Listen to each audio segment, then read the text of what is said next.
Neyinir bu?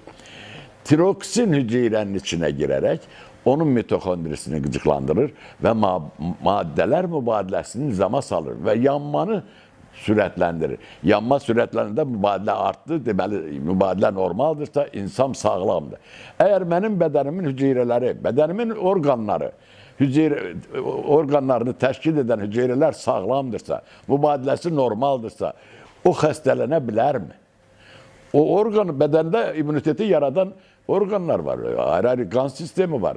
Bunlar normalsa, sağlamsa, mənim immunitetim normal və sağlam olmalıdır. Bilirsiniz, adicə rak xəstəliyini deyirəm. Rak xəstəliyinin əmələ gəlmə səbəblərindən biri odur ki, bədəndə immunitet zəifdir. Tekillerlər zəifdir.